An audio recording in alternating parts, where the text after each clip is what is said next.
విశాఖ నగరంలోని మారికవలస మెట్రో సమీపంలో గల చైతన్య కళాశాలలో విద్యార్థులకు సరైన ఆహారం, వసతి, వైద్య సదుపాయాలు లేవని వాపోతున్నారు. మమ్మల్ని రక్షించండి, మమ్మల్ని కాపాడండి అంటూ విద్యార్థులు జైల్లో ఖైదీల వలె కిటికీల్లోంచి బయటికి చూస్తూ అరుస్తున్న దృశ్యాలు కనిపిస్తున్నాయి. రోగం వస్తే కనీసం ఆసుపత్రికి తీసుకువెళ్లే నాథుడు లేడంటూ విద్యార్థులు ఆర్తనాదాలు వింటుంటే హృదయం చలించిపోతుంది.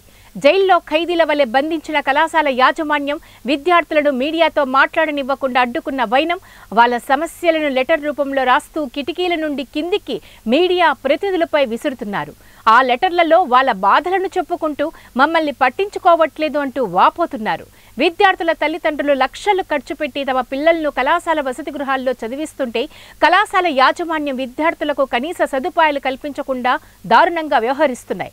లక్షల దారపోసి కార్పొరేట్ కళాశాలల వెంట పరిగెత్తే విద్యార్థుల తల్లిదండ్రులు వాస్తవ పరిస్థితులు తెలుసుకోవాల్సిన తరుణం ఆసన్నమైంది.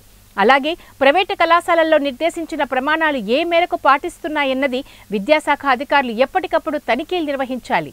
సరైన విద్య, వసతి, క్రీడా మైదానాలు లేని కళాశాలలపై తక్షణమే చర్యలు తీసుకోవాలని విద్యార్థుల తల్లిదండ్రులు ప్రభుత్వాన్ని కోరుతున్నారు.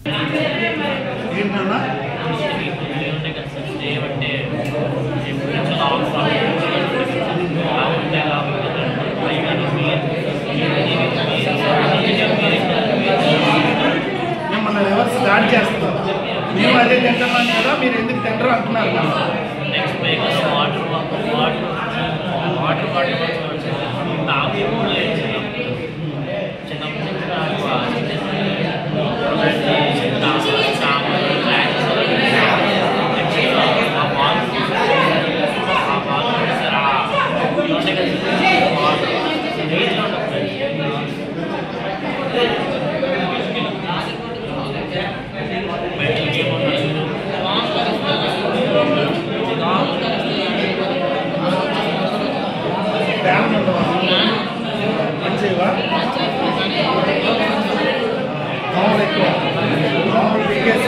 మ్యాథ్స్ కంటే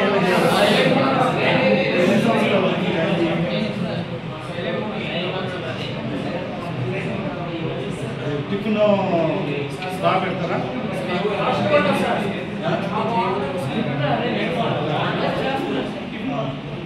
చూడండి, ఇప్పుడు ఈరోజు ఫుడ్ కోసం గొడవ పెట్టారు మీరు.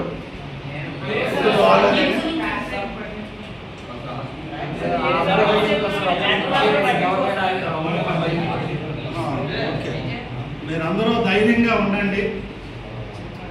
ఇంతకుముందు కూడా ఈ కాలేజీలో, ఈ హాస్టల్లో మన ఇప్పుడు ఈ నియోజకవర్గం ఎమ్మెల్యే గారు మంత్రిగా ఉన్నప్పుడు ఫుడ్ ప్రాబ్లం వచ్చింది. వస్తే అతను పర్యటించి ఈ కాలేజీని ఇంకోసారి ఆ ప్రాబ్లం రాకుండా చూస్తానని చెప్పి ఇప్పుడున్నటువంటి ఎమ్మెల్యే గంటా శ్రీనివాసరావు గారికి మాటిచ్చారు. మళ్ళీ దీన్ని అతని దృష్టిలోకి తీసుకెళ్దాం, కలెక్టర్ గారి దృష్టిలో మేము పెడతాం. మీరు